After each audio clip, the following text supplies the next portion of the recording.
Good morning, everyone. Welcome to the fourth plenary session of our conference. I hope you're enjoying it, having good exchanges and possibly new sources of inspiration. It is a true honor and pleasure to introduce today's keynote speaker, Robert Costanza, Professor of Ecological Economics at the Institute for Global Prosperity at University College, London. Bob, as he signs his email, is one of the founding figures in the field of ecological economics and a strong advocate for rethinking how we measure progress, value nature, and design economies that serve both people and the planet. He is the recipient of the 2024 Blue Planet Prize, an international award presented to recognize outstanding individuals or organizations that have made significant contributions to scientific research and its application in solving global environmental problems. In case you don't know, the Blue Planet Prize, it is often referred to as the Nobel Prize for Environmental Science, and it underlines the depth of Bob's intellectual and practical contributions to knowledge and actions that have helped shaping the global sustainability agenda for over 4 decades. Professor Costanza contributed to more than 600 scientific articles and 30 books. His work has been cited over 160,000 times and featured extensively in both academic and popular media.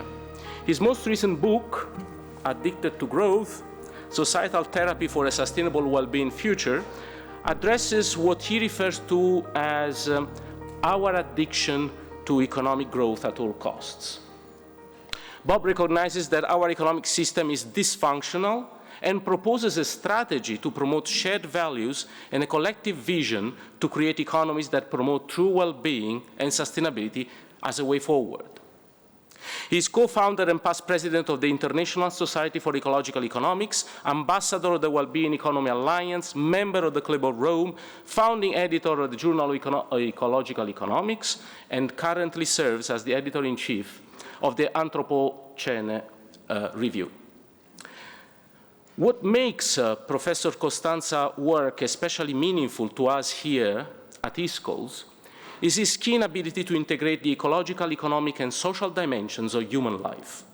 He is not only concerned with planetary boundaries and systems modeling, but also with the social, cultural, and psychological barriers that prevent us from building the future we want and need. His approach is multidisciplinary, compassionate, and committed to build a better future for all, and as such, it resonates strongly with the mission of our society. I first heard about Costanza's work when I was a young student of environmental economics at the University of Siena, about 20 years ago. At the time, I wanted to be a journalist, and this tells you, you want to make God laugh, tell him about your plans. But then, destiny is fun. Today I have the unique opportunity to welcome to this stage Professor Costanza. It's a great honor for me and a privilege for me. Please join me at the podium for your speech titled, Creating a Sustainable Wellbeing Future for Humans and the Rest of Nature. And with this, the floor is yours. Thank you so much.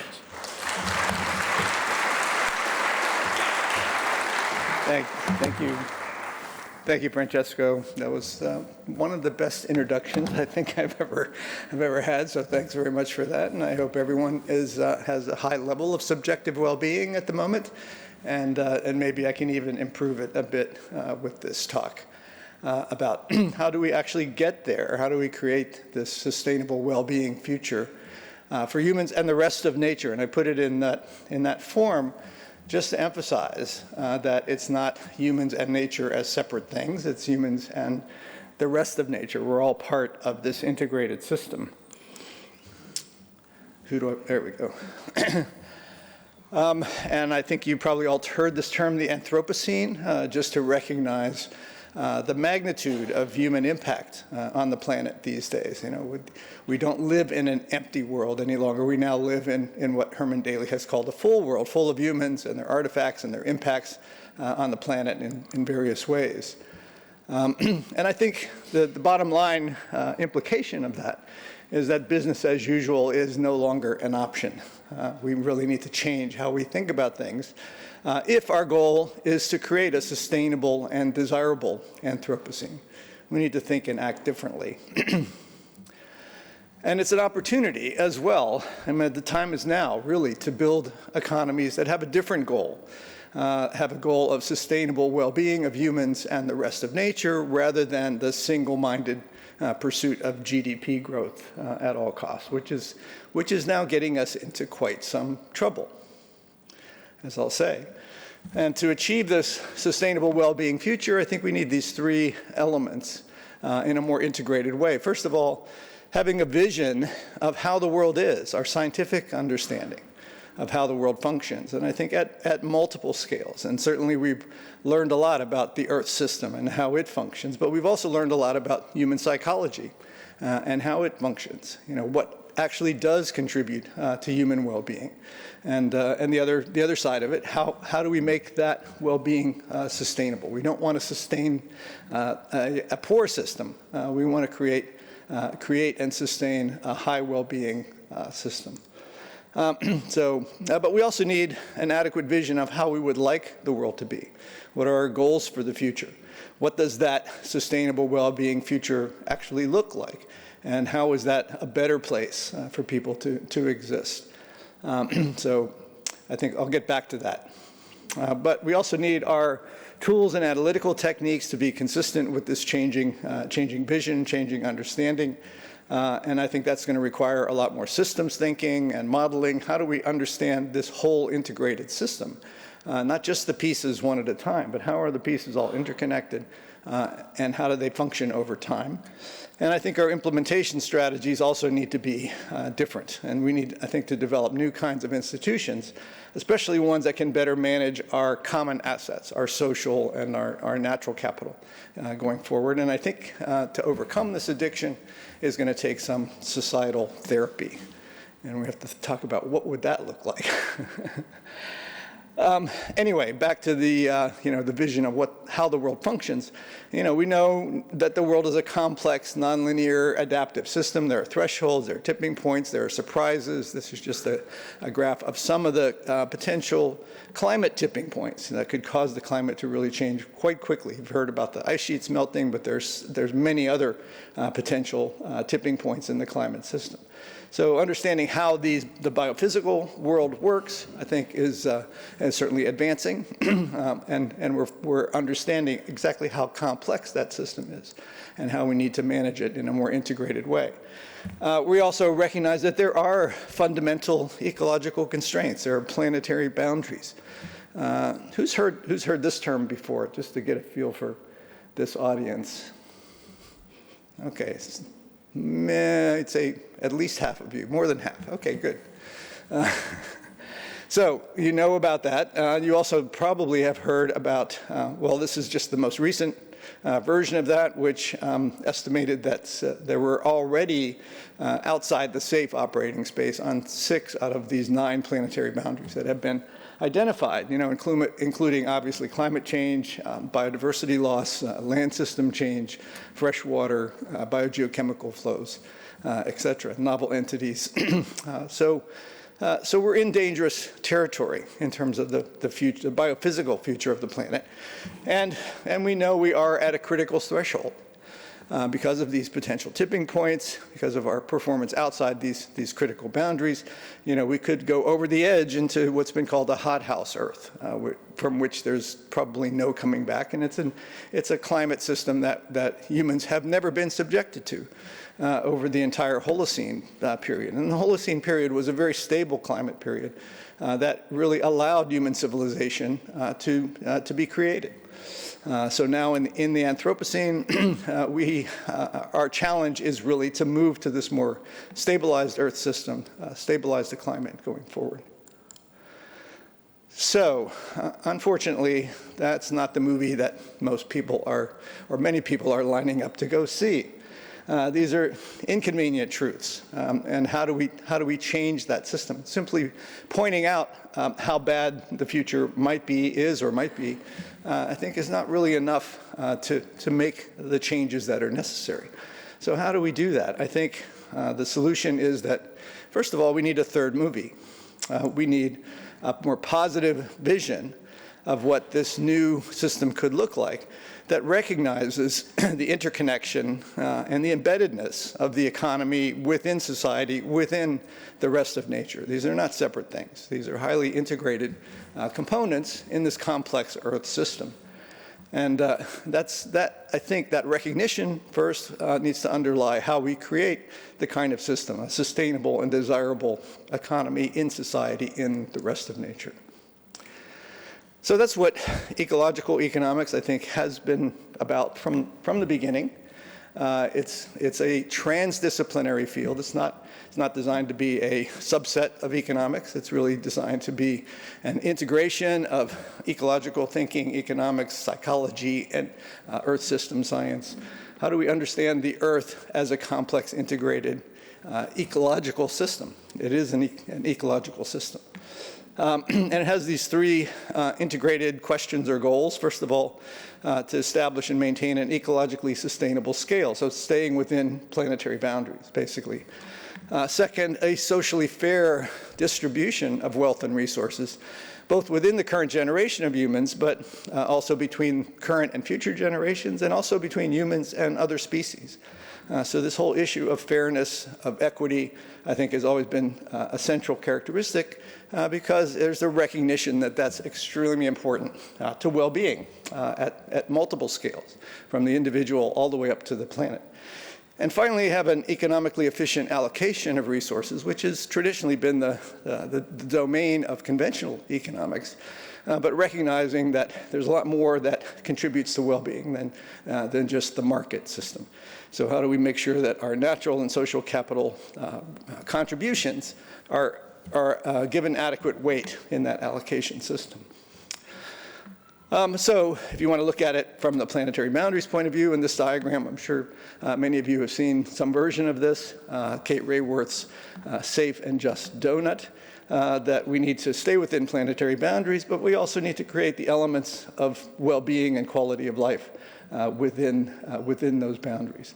So how do we create the safe and just world, a sustainable and desirable future? And I think that needs to be our fundamental goal for the economy going forward, and for policy going forward, and for our society going forward. And there are several overlapping ideas around this topic, including ecological economics, the well-being economy, the donut economy, steady-state economy, circular bioeconomy. You probably heard many different versions of these things that are often presented as separate, independent things, but I think they share a lot of similarities.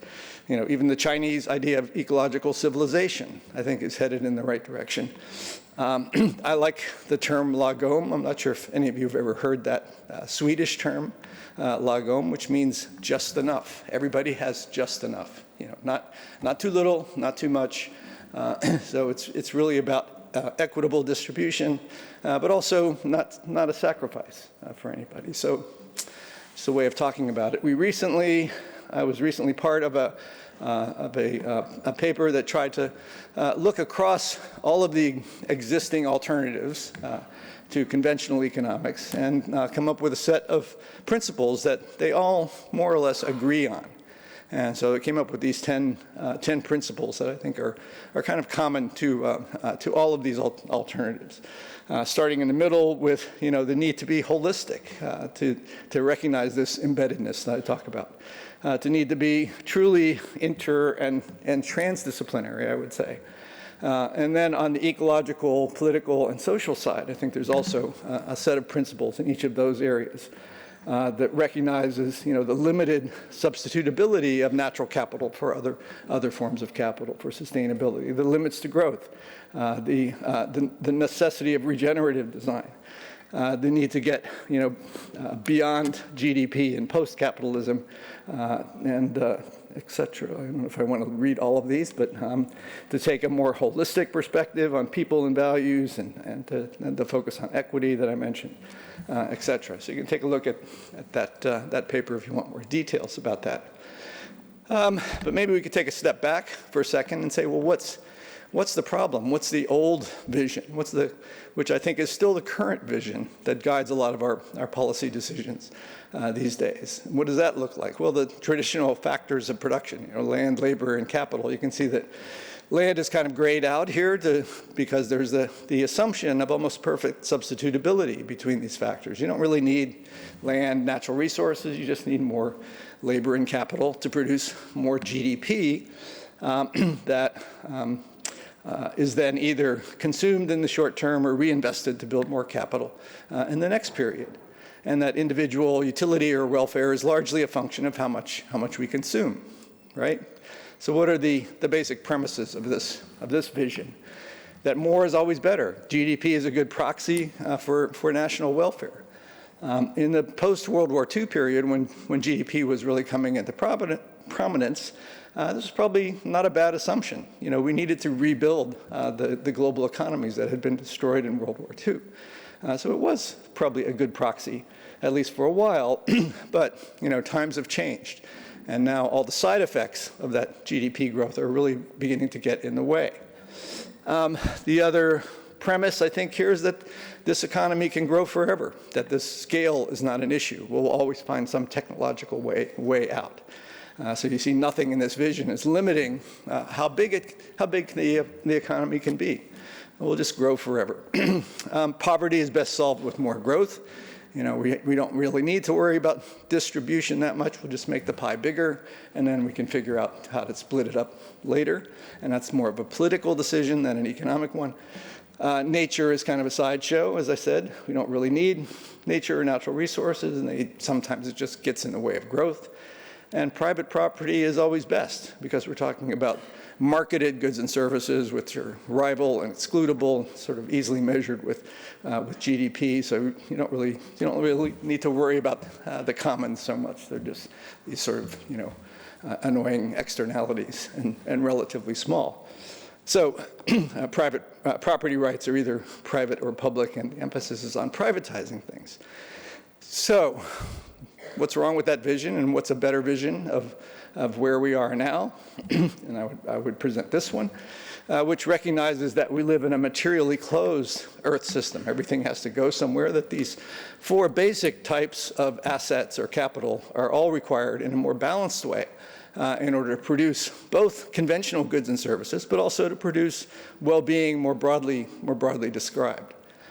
So in addition to built capital, our human capital, not just labor, but individual people and everything, that all of their intelligence and et cetera. Social capital, all of our networks of individuals, our governments, our cultures, et cetera, is extremely important. And certainly natural capital, everything in the world that we didn't have to produce, the free gifts of nature. And that they all contribute to well-being in more complicated ways. And we have to also recognize that there are side effects, there are waste side effects, et cetera. And that property rights need to be much more complex, and property rights regimes need to take into account that common property can often be the best way to manage these kinds of assets, some of these assets. And there's obviously limited substitutability between these different types of capital. So they're, like I said, they're all required in a more balanced way. Okay. And certainly the work on quality of life and well-being has been progressing rapidly, and I guess that's what you all have been involved with for 3 decades now, at least. In particular, the whole idea of subjective well-being and all of the global surveys that have been done, and recognizing how those are connected to basic human needs, which are much more than simply consumption. So security, affection, understanding, participation. There have been several different versions of this list of subjective well-beings. Manfred Max Neef is one author relied on here. But how those needs are fulfilled varies obviously from person to person, from culture to culture, et cetera, and how they're expressed in their subjective well-being surveys. And what we can do, I think, from a policy perspective, though, is to create the opportunities for people to satisfy those needs, to feel the sense of subjective well-being. And that's going to be based on how we manage our assets, our built, our human, our social, our natural capital, and how we use our time. So, and I'll focus a bit now on the environmental contributions, the ecosystem contributions to that sustainable well-being. You may have seen some version of this graph or this diagram from the Millennium Ecosystem Assessment. And okay, let me survey the audience again. Who's heard the term ecosystem services before? Fair fraction, good. So I don't have to go into too much detail there. You know that they are the benefits that people derive from functioning ecosystems and how they're connected to all these constituents of well-being and its sustainability, and that they're in the Millennium Assessment categorized in these 4 categories of provisioning, regulating, cultural, and supporting services, and all of those various interconnections. There is one thing missing from this diagram, however, and I think this is the interaction with the other 3 forms of capital that I mentioned. So it's not that natural capital just flows directly into sustainable well-being, but it requires an interaction, with human-built and social capital. And I think this is the challenge going forward. How do we understand that complex interaction in different places in time and space, and how to create that sustainable human well-being and use those assets appropriately, and understand to what extent does natural capital contribute to that sustainable well-being. So there's been a lot of growing interest in this idea of ecosystem services. You may have heard of IPBES, the Intergovernmental Science Policy Platform on Biodiversity and Ecosystem Services. It's really a mouthful, but it's kind of the IPCC of the Biodiversity Convention.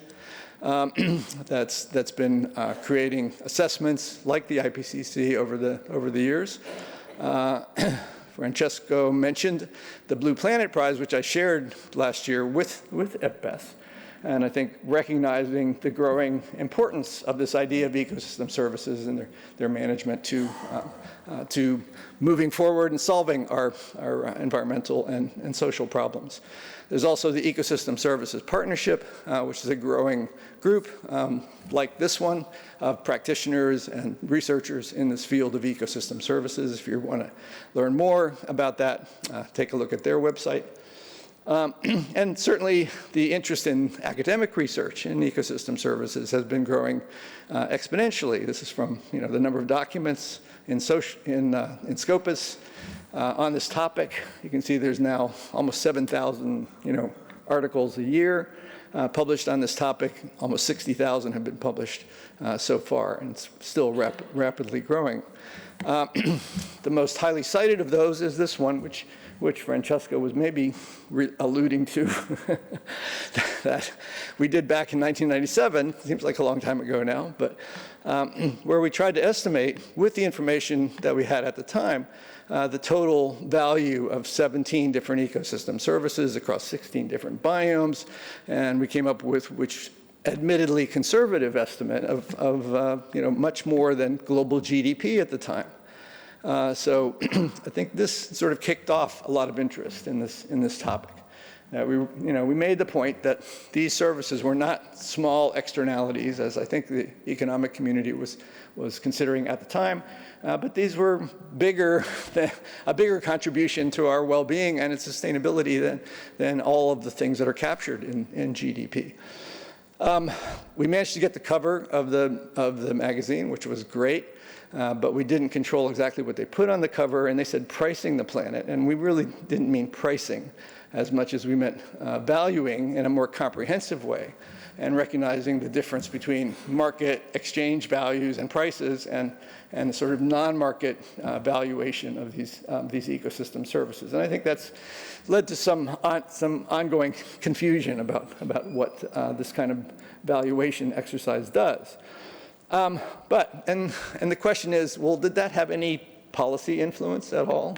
the people other than Francesco really recognize how important this paper was. And I found this paper in Nature recently, where they looked at the research papers that were most highly cited in policy documents, not just in the academic literature, but in all of the policy documents they could find. And it turns out that if you look down at the list on the left was the top 10 of those that were cited in policy documents. The top 8 were more straight economics kinds of articles. But the bottom 2, number 9 was Elinor Ostrom's work on governing the commons, and number 10 was the paper I just referred to. And if you look at the right-hand column, if you eliminate the sort of economics journals or articles, then those are the top 2. And the one about the safe operating space was number 10 on that longer list. So I think these studies are having an impact. You don't really see it in the short term, but eventually I think they do come around and show up in policy decisions and policy documents. And why is that? I think there's a growing use for this idea of ecosystem services and their valuation. And there's a list on the left there of some of the uses, from raising awareness and interest. I think that was maybe the main purpose of the 1997 paper. But they're increasingly being used now for national income and well-being accounts and to modify those. I'll say a little bit more about that, for specific policy analysis, urban and regional land use planning. How do we maximize the value of these landscapes, recognizing how much ecosystem services are actually contributing. This idea of payment for ecosystem services and those kinds of schemes and mechanisms. This idea of full cost accounting. I mean, we know that everything that we buy in the market is not, we're not getting the true price or the true cost. And so because of the magnitude of the externalities that these production processes are generating. So can we begin to look at what the full cost might be and how that might change decisions that everybody makes. And this idea of common asset trust or common asset management. How do we manage these kinds of services in a way that I think is more appropriate to their characteristics? Okay. So, and there's a whole range of valuation techniques that have been used to estimate the contribution of these services. I'll give you a quick example of this first one, of avoided costs, which is pretty straightforward and easy to imagine. The costs that are avoided because we have these systems. And if we didn't have them, we'd have much larger costs. But I think there's a lot of new research going on, particularly in group valuation. So how do we, if we're talking about ecosystem services that are common goods, do we want to use individual assessments of what people think their value is, or do we want to use community assessments? And I think this might apply to the subjective well-being assessments as well. Do you want to have individual assessments of subjective well-being, or could you get a deliberative group together and say, what is the well-being of the community as a group? So that kind of group valuation process, this idea of systems modeling, how do we actually look at the longer-term dynamics and integration of these systems? So there's, this is an active research field going forward. I think there are several misconceptions about this valuation of ecosystem services that have persisted for some reason. I'll just read through this list quickly. But people often say, well, this is just an anthropocentric concept. I don't think it is an anthropocentric or centric in any sense. I think it's a systems level concept that tries to look at how these services are connected with human well-being in a much more integrated way, in a dynamic way. That economics is not just the market. Obviously, the market's just one institution that we've developed to allocate rival and excludable goods and services largely, and we're talking about non-marketed services. Valuation is not the same as privatization or commodification or trading. Those are two separate things, and I don't think we want to privatize these natural capital or the services it produces. But that doesn't mean that valuation is a direct path to that, and it's important for other purposes. Expressing these values in monetary units is not the same thing as market or exchange values. We're not talking about, we're talking about non-market values. And this idea of intrinsic values is more about rights than it is about valuation. So we should have rights to natural systems. They should be protected for that reason. It's not, and that's not in conflict with the idea of looking at the relative instrumental value of these services. It's really complementary. Okay. And also, I think we can't avoid this valuation. Every time we make a decision about ecosystems in the real world of trade-offs, and then we're implicitly making a valuation decision. So we're really talking about making those decisions more explicit, more transparent, and more useful in policy. And also, I think our approach to valuation needs to be expanded quite a bit. The conventional economic approach is based on the goal of economic efficiency that relies on current individual preferences. It uses willingness to pay, basic kinds of approaches. There are lots of issues with that in its own right, but still, I think we need to go beyond that and look at what is the contribution to fairness and what is the contribution to sustainability of these ecosystem services, which will take different approaches, looking more at community preferences, looking more at whole system dynamics and modeling with precaution going forward. So this, like I said, I think there's a lot of room for additional research in these areas. I'll run through a quick example of something we've done recently, which I think is kind of a good indication of where things are now with this the ability to value some of these services. And this is a study we did of the global value of coastal wetlands for storm protection. So to do that, well, we know that these coastal wetlands do protect coastal infrastructure from storms in various ways. And we know that, and we have a good database on where all of these storms occurred. So we have data back to 1900, really, for every year. This is just for the year 2003. Of all of the tropical storms that occurred that year by category, what their tracks were. So we have a huge database there. So for each of those storms, we could look at the swath of the storm, the area of wetlands in the swath, the area of, the infrastructure in the swath. In this case, we used nighttime satellite imagery to kind of downscale that so we can get a more spatially explicit idea of and we know the amount of damage that each storm caused, and we know how big the storm was. So we can build a regression model that takes all those factors into account, and we can use that to then estimate the avoided damage. How much more or less damage would there have been if we had more or less wetlands occurring? And we can, then use that information to produce these global estimates, spatially explicit. So where and by how much are these wetlands valuable for storm protection? And we estimated globally that total value was about $450 billion a year in avoided costs. Storms are getting bigger, more frequent because of climate change. That value is only going to increase. And from a policy perspective, coastal communities are faced with the decision, do we want to build a seawall to protect, against increasing storms, or do we want to restore or protect, enlarge our coastal wetlands? And I think the argument here that this nature-based solution, and there are many other kinds of nature-based solutions that are going to be much more cost-effective because you get not only storm protection, but you also get all the other ecosystem services that I mentioned. So, anyway, and on the national income accounting side of things, many countries these days are beginning to incorporate ecosystem services into their what's called the system of environmental and economic accounts. So they're now incorporating the value of ecosystem services. This is just an example of what Australia is doing.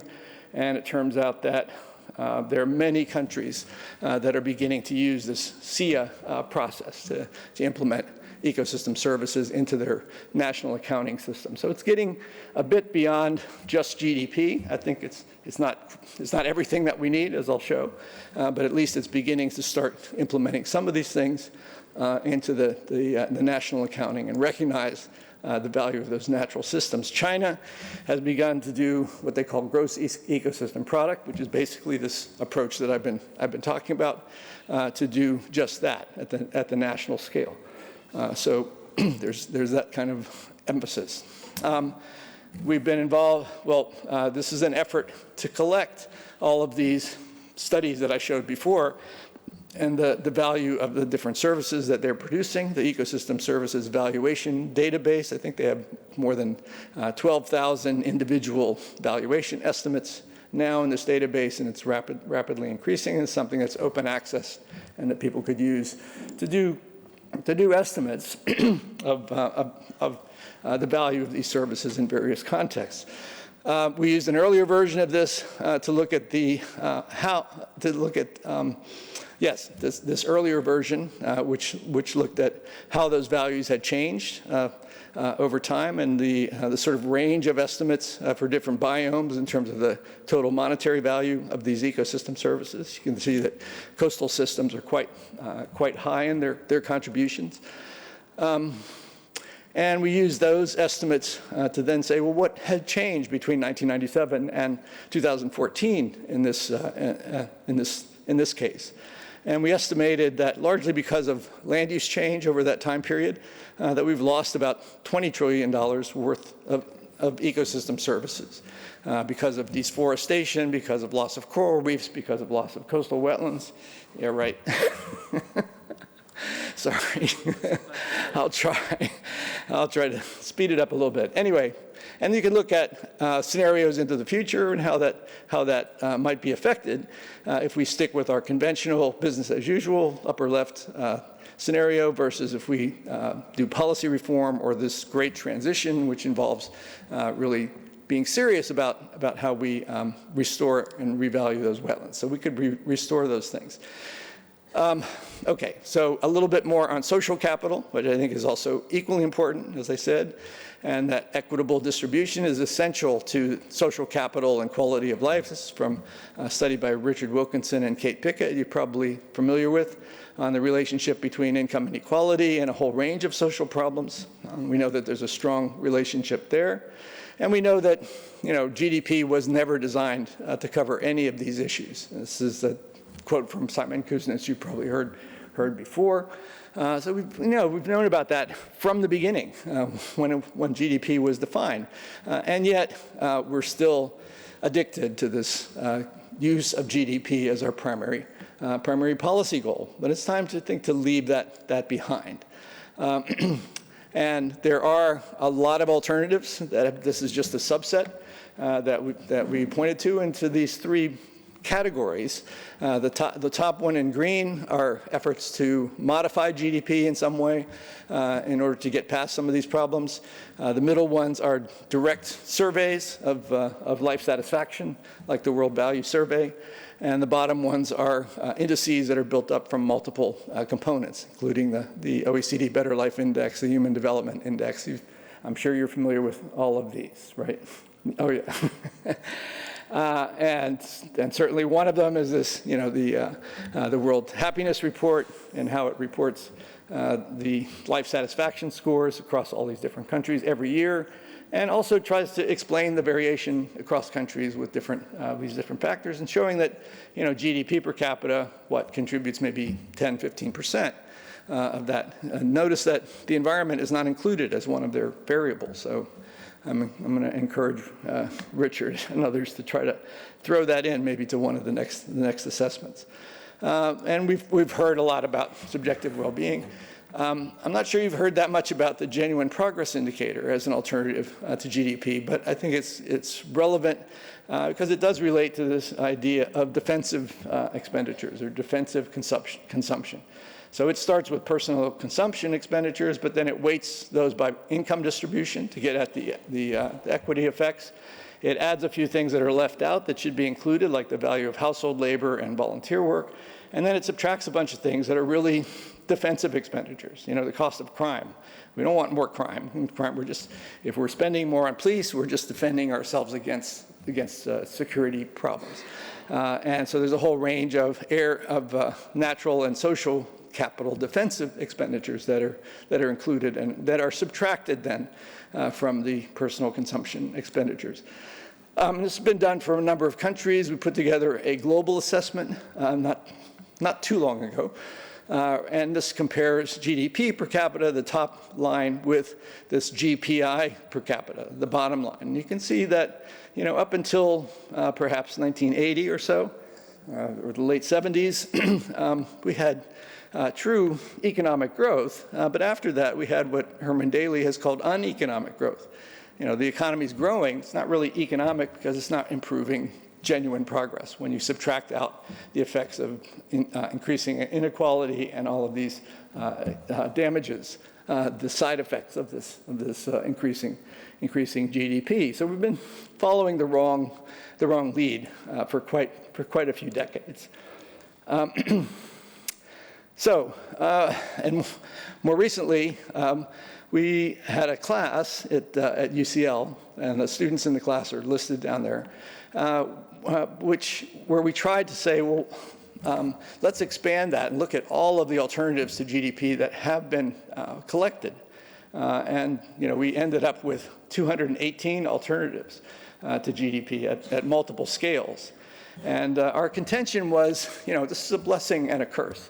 I mean, it's a blessing because there's so many people who recognize that GDP is not the right thing to be measuring. We need to do something different. I think you've all been involved in probably one or the other of one of these 218 alternatives. But it's a curse because there are so many of them and there's no real consensus being built. So how do we build that consensus on societal well-being in order to move beyond GDP? I think that's kind of the missing element. How do we make it clear that we do know what well-being looks like, and we can kind of agree to the extent that we can move it forward? So how do we do that? Well, we use some sort of large language model kinds of techniques, some AI techniques, to try to quantify how similar are all of these 218 different indicators. I won't go into the details on this one, but the bottom line is those dots are all the 218 different indicators, and they all have a different number of components. On the x-axis, on the y-axis is how similar are they to all of the other indicators in the database. And you can see that there is kind of a sweet spot in the plot, where at first, up till about 20 or so, you get a very steep increase in overall similarity if you have more components in your database. And then it sort of levels off more, and you get still increasing, but at a lower rate, increases in similarity. And so, our argument is, we could come up with a list of components that should go into an indicator that represents the agreement across all of these 218 at different numbers of components, wherever you wanted to stop, but that 20 represents, some kind of sweet spot in this diagram. And you can see that the Canadian Quality of Life Framework is sort of right at that sweet spot.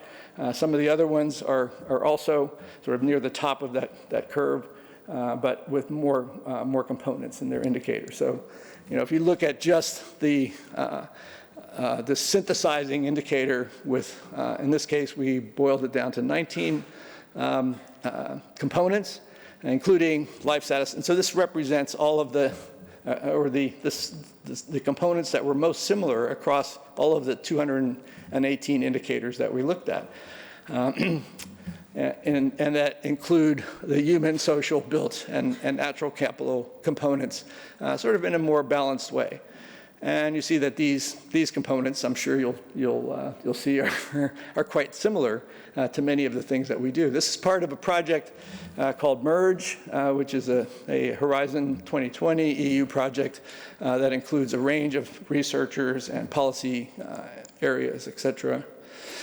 And I think one of the other main ideas here is that just changing the metrics is not going to be enough to move us away from GDP, that primarily we need to change our social goals, and that the metrics and the underlying models, I think, also need to change. You know, the GDP is underlined by the system of national accounts, that the input-output structure of the economy. We need a much more dynamic modeling framework that can look into the future, that can include our natural and social capital assets, et cetera. So I think it's that whole regime that needs to change in order to make the changes that we're looking for. And then I'll end with this idea of the addiction to growth. Because in order to break this, to create the sustainable economy, it's going to require breaking this addiction to the growth at all cost paradigm. And we did some work with some psychologists looking at what works at the individual scale to overcome addictions, and could we learn from anything from that? And it turns out that there's a therapy called motivational interviewing, which some of you may have heard of. Has anybody heard of this or ever used this therapy? Okay, cool. You read the book. So instead of confronting addicts with the problem, it engages them in a discussion of their life goals. You know, what do they want to achieve with their life? What's their vision for their own personal future? And once that's established, then that can help motivate the difficult changes that are needed. So the obvious analogy to that is, how do we build a shared vision of our societal goals? The SDGs obviously are a major step in that direction. But I don't think the SDGs have really percolated out to the general public. I don't think a large fraction of the public has ever even heard of the SDGs, much less recognize how big a step it is in generating this societal goals. And well, I won't talk about that one. It's out of time. So we did some surveys, some public opinion surveys of alternative futures. And if you put it into a scenario planning framework, you can say, okay, do we want a world that's one of these potential alternative futures? And this is from the Great Transition Initiative, and these are sort of archetypical scenarios for the future. Business as usual, some sort of policy reform, a great transition that's more about community and well-being versus just GDP growth, and a sort of collapse or fortress world scenario. I think the SDGs are solidly in the community and focus on well-being kind of corner.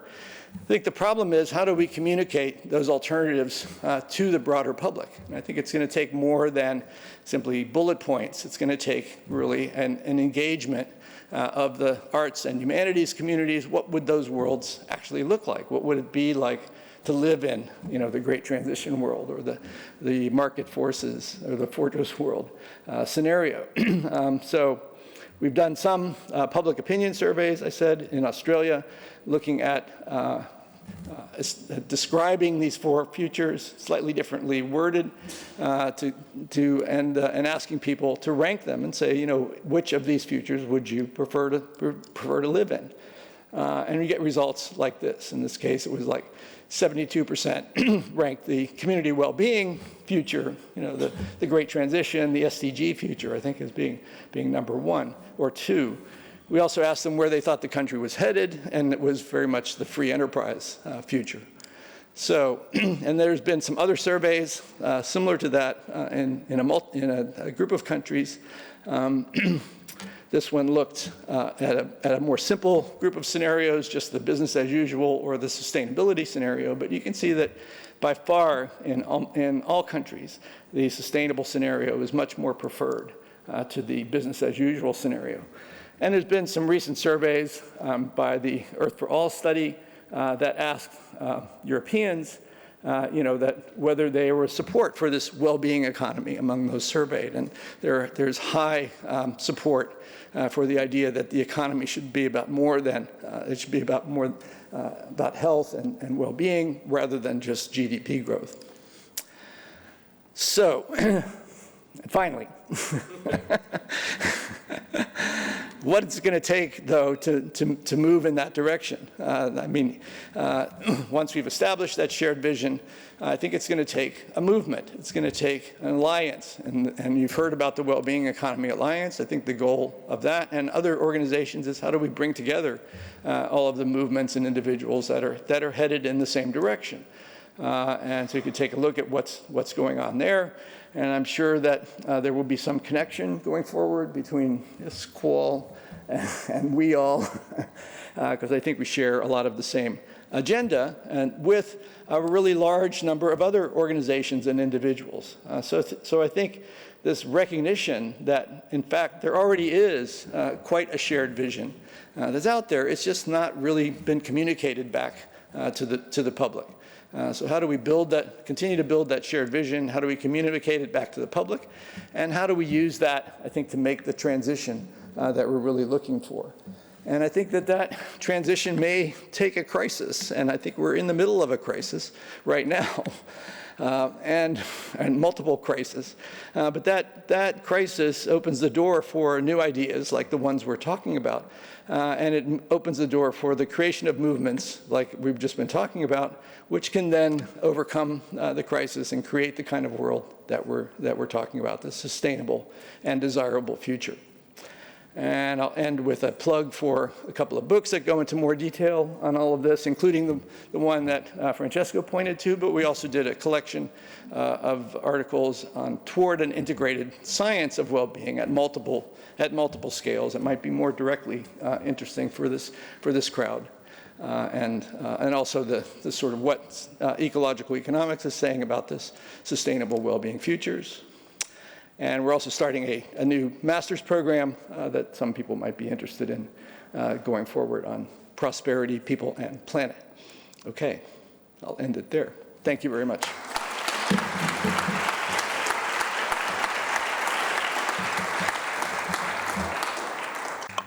Thank you so much. There was plenty to think about. So I open the floor. I ask all of you to please be very, very short and direct with questions. Thank you. Thank you very much for your presentation. I would like to hear some of your thoughts on kind of alternatives we might put in practice, even if small, because sometimes what I feel is that we discuss a lot the need for a change, but then we are embedded in the very system. For instance, academic profession is very embedded in more is better paradigm. So what kind of examples can we put in practice to be case studies that might lead a change? Yeah, well, I think that's where the addiction metaphor, I think, comes in. Because we get stuck, in the way of doing things that we're doing, and we don't recognize that it's not really getting us out of the trap that we're in. And so the analogy with motivational interviewing is we first have to step back and say, well, what is it that we're trying to achieve? And so if you're trying to achieve something beyond just your academic exercise and some change in the real world, what would that look like? And I'm arguing that it's going to take a movement. So I think it's going to take collaborating, with a much broader group of individuals than just, your narrow academic discipline. So interdisciplinary comes first, but then, transdisciplinary and beyond, and sort of help to build this shared vision. I think that we can use to motivate the changes. If you want to look, yeah. No, go ahead. Does that answer the question, or you? I was just wondering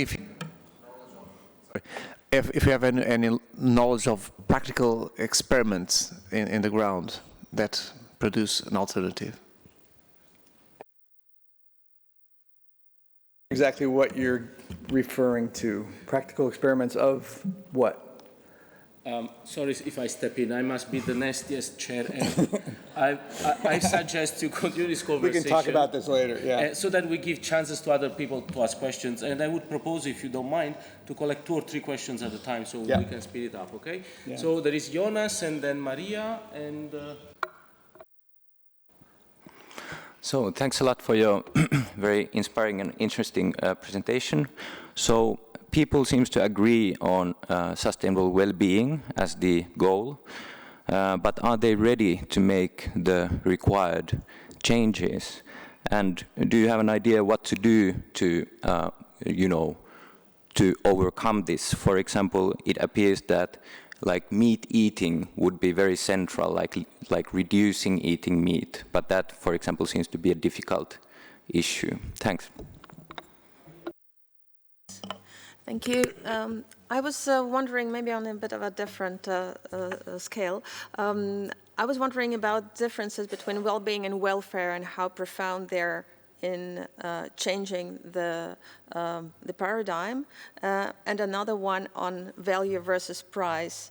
I was just wondering, as you're describing it all, do you find it was a mistake, or would you regret publishing that first paper in the sense of how much pushback and misinterpretation it has caused? Thank you.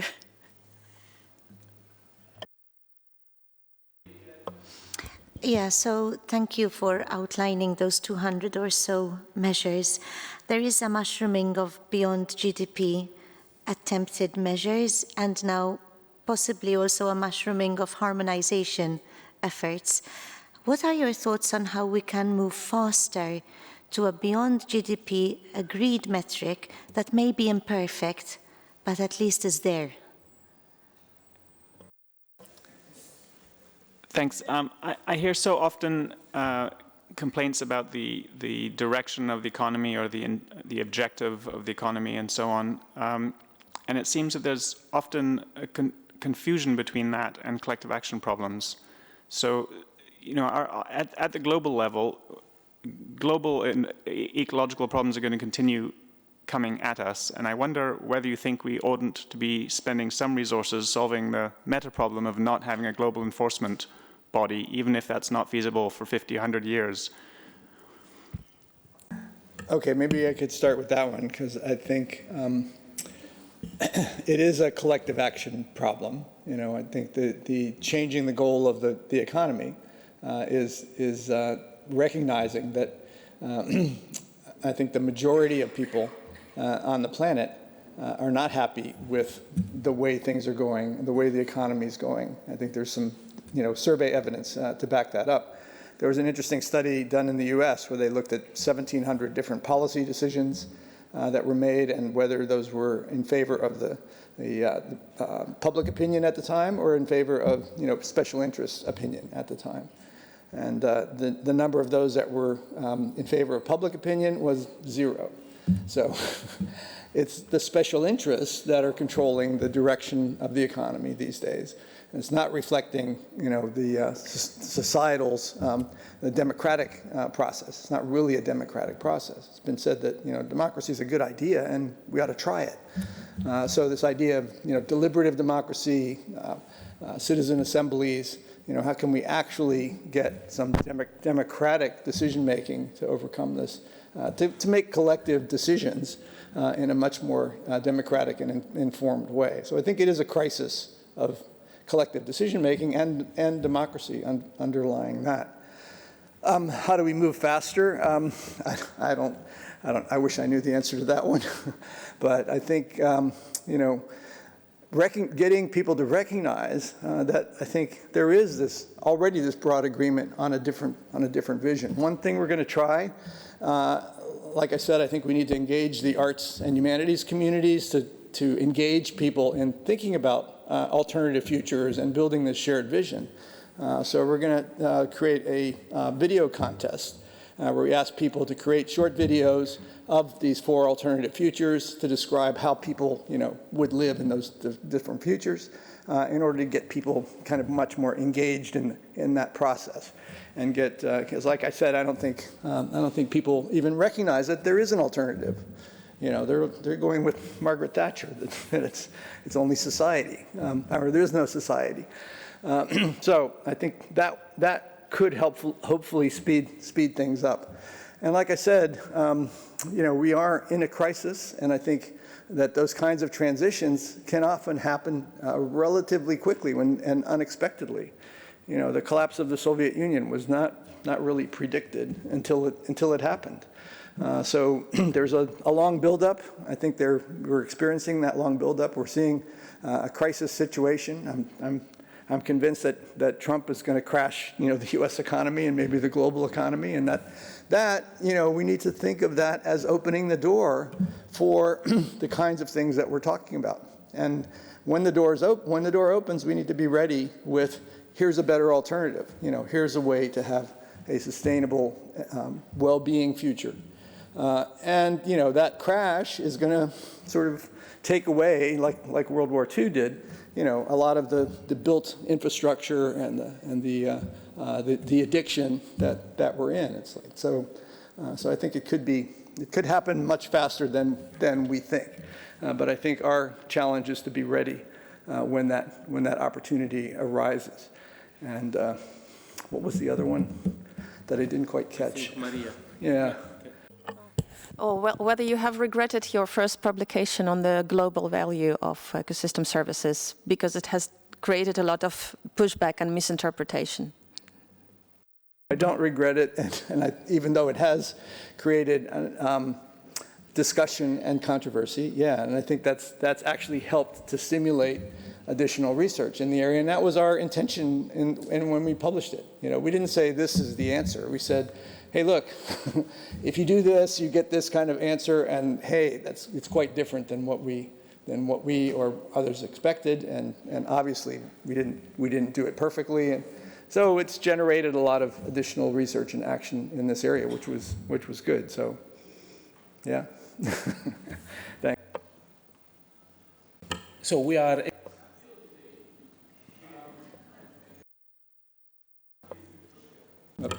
So we are exactly on delay. I would still like to give a chance for another round of questions, quick questions. Oh, Lolo. Maybe you should come back also next year. Okay, I see Philip here, the lady, and yes, okay, over there. Thank you very much for your talk. I wonder if you were blaming the victim. Blaming the victim? I wonder if you were blaming the victim, and the victim are the consumers, us, because of what we spend our money on. And our addiction is the problem that you begin with. But our addiction is central to the survival and the growth of the large corporations that control so much of what we do and what happens to the planet. So my question is, to what extent have you been talking to the corporations that make the critical decisions that influence our lives? Okay. The lady, yes. Thank you very much for your excellent talk. I would like to ask you that if you could choose one policy measure to apply worldwide, what would that policy be? Sorry. Yeah. Alan? I saw Alan. No, you changed your mind? Okay, sorry. Thank you for the excellent presentation. I wondered if you had any ideas on how to link the ecosystem services and natural capital accounting in general also to the concept of tipping points and the planetary boundaries.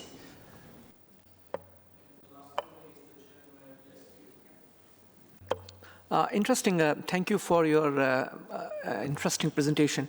I wonder, for a country like India, population is the biggest issue, and to balance between the different regions, it becomes difficult. For a country like Bhutan, it is possible to balance things because it's a small country. But for a country where resources are scarce and people are driving towards improving GDP, of course, we have been questioning it. Yet, what is an alternative for the larger countries where population is huge? Thank you. Okay. I think for all countries, we need to look at not GDP as it's currently formulated, but at minimum, we need to look at GDP minus defensive expenditures. You know, like what's the real contribution to well-being? So if we start looking at that, and it's getting closer to this idea of well-being rather than simply production, because a lot of our production, as we found out, is not necessary for well-being, and it gets back to the other question. We're not blaming the victim. We're saying that we are all victims of the system that we're embedded in because of the way it's organized, the way it's functioning, and the fact that it's controlled largely by larger interest groups that don't represent what people really want. And I think there's been a lot of research, demonstrated at this conference that we don't need as much consumption to be equally or even have a higher level of well-being. So making that sort of information apparent and injected into the system, I think, is what we're ultimately after. But the reason it's not, I think, is because we are trapped in this current system, and those interest groups are keeping us going. The fossil fuel sector, the pharmaceutical sector, they don't want things to change, and so they're providing. ExxonMobil has been described as the world's largest producer of misinformation. So, and their subsidies are huge, and so we need to break out of that cycle of addiction. And I think I'm not saying I know how to do it, but I think this idea of thinking it up as an addiction and thinking of then what could the therapy be, how do we need to really frame the argument in a way that will help us to overcome that? Because simply pointing out that we're going in the wrong direction and we have to change, is not enough, I think. Right? Or at least it hasn't been enough. We've known that there's been a problem for decades, and we've known the solution for a long time, but we haven't changed in the same way that, as long as the addict keeps getting, the drug, it's gonna, everything's.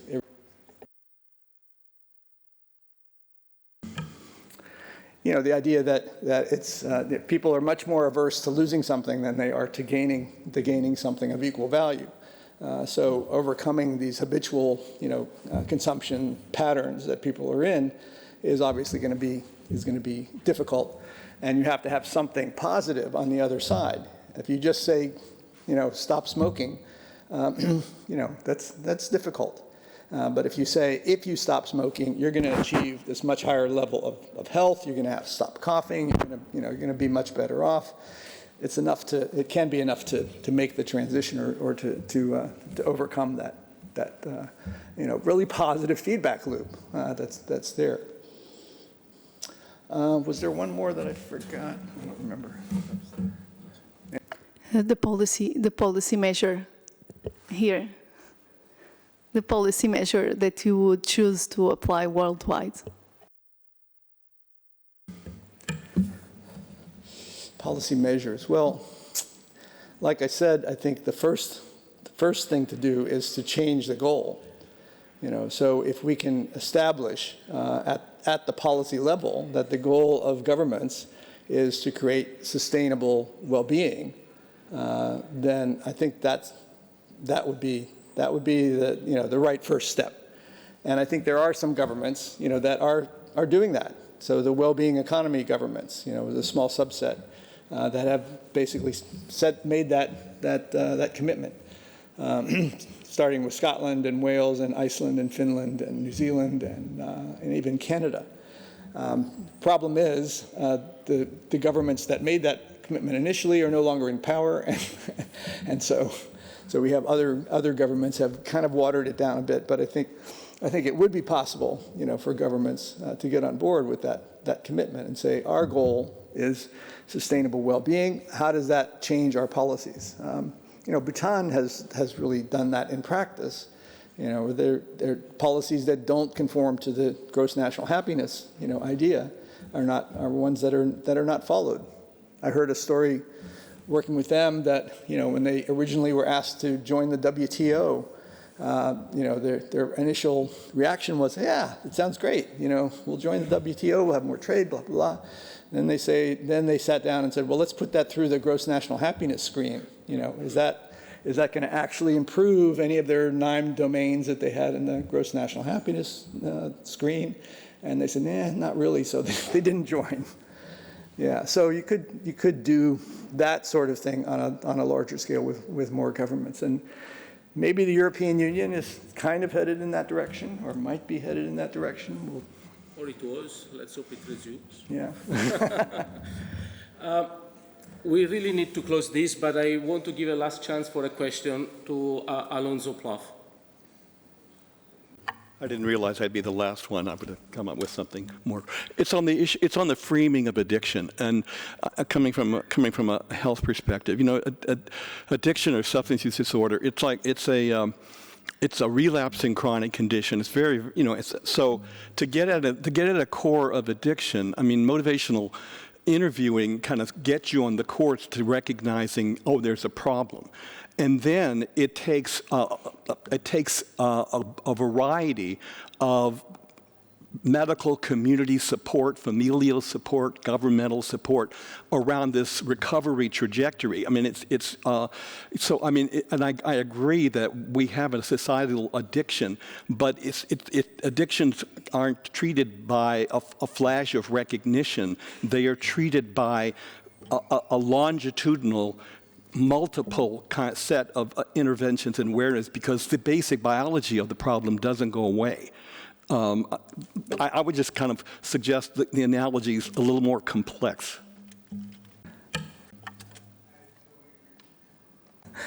I agree. Maybe we should talk later, and we could flesh it out a bit. But I think, yeah, that seems to be the first step, is to recognize that there is a problem, and that that we need to establish what our goals are. But then beyond that, actually making the transition is difficult with relapses, and requires, I think, like I said, the movement, to be established. And it's probably not going to be easy, and it probably will require a crisis, as it I think often does in the case of addiction therapy. You have to really see that things have changed for the worse in order to make those difficult changes. So I think it's still a good metaphor, though. Bob, thank you so much for your time and for sharing with us your wisdom. Thanks. Thank you so much. All right, thank you.